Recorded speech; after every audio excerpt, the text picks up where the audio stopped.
ये कहानी है एक मूर्तिकार की जो बहुत सुंदर मूर्तियां बनाता था। वो मूर्तिकार दिन में सिर्फ एक मूर्ति बनाता था और उस एक मूर्ति को बनाने में वो अपनी पूरी जान झोंक देता था ताकि उसकी मूर्ति में कोई कमी न रहे और वो बहुत सुंदर बने। और इसी वजह से वो एक दिन में सिर्फ एक ही मूर्ति बेच पाता था और उसकी मूर्ति आसानी से बिक भी जाती थी। उसकी मूर्ति 400 रुपए में बिकती थी। उसकी जिंदगी ऐसी ही चल रही थी, रोज एक दिन में एक मूर्ति बनाना और अगली सुबह उसको बाजार में बेच आना। फिर एक दिन अचानक उस मूर्तिकार की तबीयत खराब हो जाती है और अब ज्यादातर उस मूर्तिकार की तबीयत खराब ही रहने लगी क्योंकि वो बूढ़ा हो रहा था। तो अब वो फैसला लेता है कि अपना मूर्ति बनाने का हुनर वो अब अपने बेटे को सिखाएगा और वो इस काम पर लग जाता है। काफी दिन बेटे को सिखाने के बाद एक दिन वो अपने बेटे से कहता है कि आज तुम बाहर जाओ और अपनी बनाई हुई मूर्ति को बेच कर आओ। तो उसका बेटा अपनी मूर्ति को बेचने चला जाता है और शाम को जब वो घर लौट कर आता है तो वो बहुत मायूस सा लगता है। तब मूर्तिकार अपने बेटे से पूछता है कि बेटा क्या हुआ, तुम इतने मायूस क्यों हो? तो बेटा बताता है कि पिताजी, आपकी मूर्ति तो 400 रुपए में बिकती थी और मेरी सिर्फ 100 रुपए में ही बिक पाई। तब मूर्तिकार अपने बेटे से कहता है कि कोई बात नहीं, अभी तुम्हें और सीखने की जरूरत है, तुम चिंता मत करो, मैं तुम्हें सब सिखा दूंगा। और कुछ दिन और सीखने के बाद उस मूर्तिकार का बेटा अपनी बनाई हुई मूर्ति को फिर से बाजार में बेचने के लिए लेकर जाता है और इस बार भी वो मायूस ही घर लौटता है क्योंकि इस बार भी उसकी मूर्ति 400 रुपए में नहीं बिक पाती है। अब वो अपने पिता को बताता है कि इस बार उसकी मूर्ति 300 रुपए में बिकी और साथ ही यह भी कहता है कि पिताजी, अब मैं और मेहनत करूंगा सीखने में, अब बस आप मुझे सिखाते रहना। अब कुछ दिन बाद उस मूर्तिकार का बेटा फिर से अपनी मूर्ति बेचने के लिए लेकर जाता है और इस बार जब शाम को मूर्ति बेचकर वो घर लौट रहा होता है तो वो बहुत खुश होता है और अपने पिताजी को बताता है कि पिताजी, आज मेरी मूर्ति 600 रुपए में बिकी, ये तो आपकी मूर्ति से भी महंगी बिकी।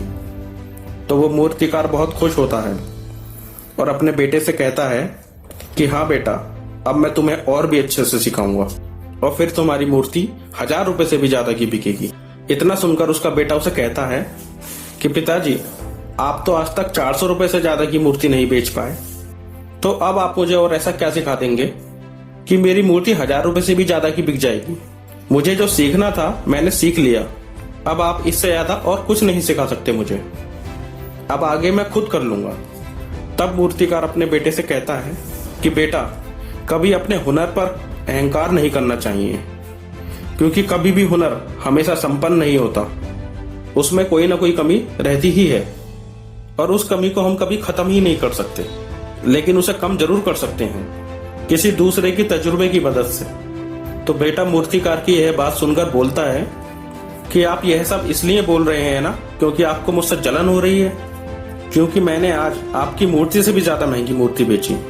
तो मूर्तिकार अपने बेटे को कहता है कि ठीक है, जैसा तुम्हें सही लगे वैसा करो, मगर मेरी एक बात याद रखना, तुम कभी 600 रुपए से ज्यादा की मूर्ति बेच ही नहीं पाओगे। बस इस दिन से बेटा अपने बाप से बात करना बंद कर देता है और इसी तरह 1 साल बीत जाता है और बेटा अर्श से फर्श पर आ जाता है क्योंकि उसकी मूर्ति सच में 600 रुपए से ज्यादा की बिक ही नहीं रही थी और अब बेटे को अपनी गलती का एहसास हो चुका था। तो अब बेटा मूर्तिकार से कहता है कि पिताजी, जो आपने मुझसे 1 साल पहले कहा था ठीक वही मेरे साथ हुआ, आपको यह सब कैसे पता था? तब मूर्तिकार अपने बेटे को बताता है कि बेटा, 1 साल पहले जो भी हमारे बीच हुआ वही सब मेरे और मेरे पिताजी के बीच में भी हुआ था। मैंने भी अपने पिताजी को अहंकार में वही सब कहा जो तुमने मुझे कहा था और अपने पिताजी से सीखना बंद कर दिया। फिर मेरी मूर्ति कभी 400 रुपए से ज्यादा की नहीं बिक पाई और वही सब आज तुम्हारे साथ भी हो रहा है क्योंकि तुमने भी सीखना बंद कर दिया। दोस्तों, इस कहानी से हमें यह सीख मिलती है कि हमें कभी भी सीखना बंद नहीं करना चाहिए, चाहे आपके अंदर कोई भी हुनर हो और आप उस हुनर में कितने भी प्रोफेशनल क्यों ना बन जाएं, पर कभी आपको उस पर अहंकार नहीं करना चाहिए क्योंकि कोई भी हुनर संपन्न नहीं होता, उसमें कोई ना कोई कसर रहती ही है।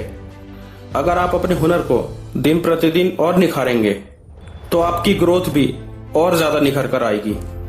इसलिए दोस्तों, हमें हमेशा सीखते रहना चाहिए और अगर कभी भी किसी के तजुर्बे की जरूरत आपको पड़े तो उससे मदद मांगने में कभी भी शर्म नहीं करनी चाहिए।